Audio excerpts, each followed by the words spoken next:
Hey guys, I hope you guys are doing good. My name is Jared Wynn. For those of you who are new here, I run the program Geometry Gurus. We are a comprehensive SAT program that is designed to help students increase their SAT scores so that they can go into their dream colleges and qualify for the scholarships that you need. Today, what we're going to be working on is we're going to be talking about why your teen is really good at school, but they struggle with the SAT. So I work with a lot of parents who, they have kids with like 4.2s, 4.0, 3.5 GPAs. But then by the time they take the SAT, their score doesn't really reflect how good they are in the academic world. Like, a lot of times I see like, oh yeah, my kid only got like 1,000, my kid only got a 1,200. Like that doesn't make any sense. My student is a 4.0 GPA student. Here's the truth, guys. School and the SAT, very different beasts. It's not about studying harder. It's about actually understanding the game that the College Board likes to play with these SATs. Okay, and today we're going to go over why school is a little bit different than the SAT for most students. All right, because in school your teen is graded on consistency, homework, and participation. That's not something that's in the SAT, right? You get bonus points for in school for participating. You get bonus points for doing homework, doing classwork, participation. SAT is not a participation game, my friends. It's a high pressure, time crunched exam that tests more than just knowledge. It tests your strategy as well, and that's why a lot of these colleges look at it in addition to the GPA. So here's the reason why your teen right now might be struggling with the SAT. The first reason is because of the comfort zone of your teen.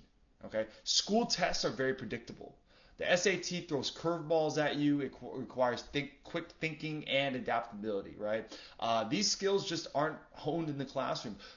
In the classroom is a lot more regurgitation. A lot more regurgitation like, hey, I know how to do these things. I know how to do these things, right? Let me just put it on a piece of paper, right? And then, dump it and then forget it, uh, every school has a cycle that they go through that your kid is able to kind of adapt to. And the problem with the SAT is not very adaptable, right? It's like you either kind of know it or you don't. There's a lot of curveballs in there, right? Whereas like school, like they pretty much prepare you for it. They kind of like it's very easy to get a high GPA for most schools. The second thing that the reason why your student is struggling in the SAT, right, but not in school is because of the test taking strategies. Okay, in schools, students often have the luxury of time to solving problems, right? For example, they have like the whole hour to do the test, but there's no actual time pressure to do the test. These tests are designed so that the majority of people can finish it and pass, right? So that's the reason why you're probably seeing that. I remember back then when I was in high school as well. They give you the entire hour to do the test, but really it would only take you 30 minutes. Okay, so it's like, and when it comes to the test for the SAT, you're spending you're the entire 3 hours you're doing work for the exam. You're not used to that time pressure. You're not too used to that test anxiety that you're having, right? The SAT, it demands that speed, that precision, and knowing how to manage time effectively and approach the question strategically. That's one of the main ways you're going to get a good score on the SAT. Now, the next reason why your kid is better in SAT, is not as good as SAT in school, is because critical thinking under pressure. The SAT usually tests how well can you apply this knowledge, not just recall it. Like I said before, recalling doing tests in high school, you're just recalling information, right, and regurgitating it back on a piece of paper. Most of the times, the answer key, or sorry, most of the times the practice test that you take for the actual exam is like previous tests from before, right? So like just with different numbers. Okay, the questions on the SAT are actually designed to make you think very critically and solve those problems creatively, often under intense time restraints. And again, that's why your teen is not doing very well right now in the SAT, but really good in school, because again, it's not the same thing. They test different things. And the main silent killer and the reason why students don't increase their SAT score, but they're really good in school, is the test anxiety. Okay? The stakes of the SAT can create immense pressure. For most students, right, it's like, hey, this SAT determines which scholarship that you get into, which actual school that you actually go to after high school, and most importantly, right, just for yourself, in terms of like, how do I compare against my friends? So this anxiety can actually help it's going to cloud that judgment and hinder your performance, even if your team already knows the material. Okay. So yeah, guys, to sum it up, right, the comfort zone of routine. School is all about routine. SAT is not. Test taking strategies. In school, right, you have the luxury of time for, taking tests, right, and, actually taking your time. The next one is, right, hey, critical thinking under pressure. Okay. Critical thinking under pressure, SAT, it focuses more on that rather than school.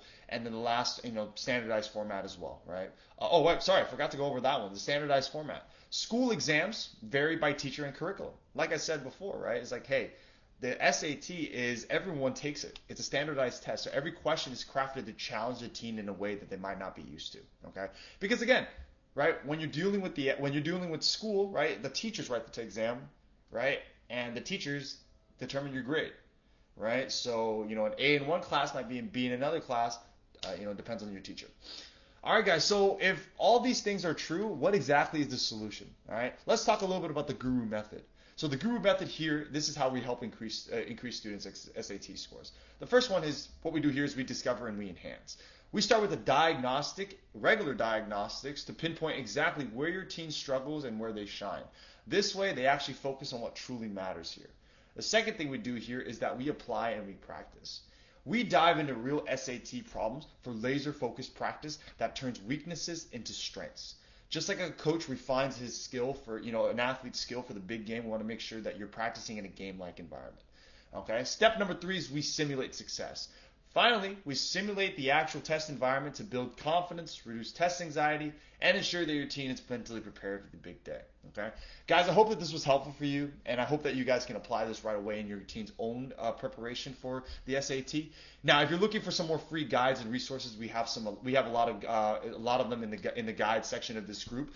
But most importantly, if you guys are looking for a way to help increase your teen's SAT score so that they can get into their dream colleges and qualify for scholarships, make sure you send me a DM today, and then we can talk a little bit more about how we might be able to help them. Okay? Have a great day, guys. Hope this was helpful. Let me know if you have any other questions. All right? Thanks.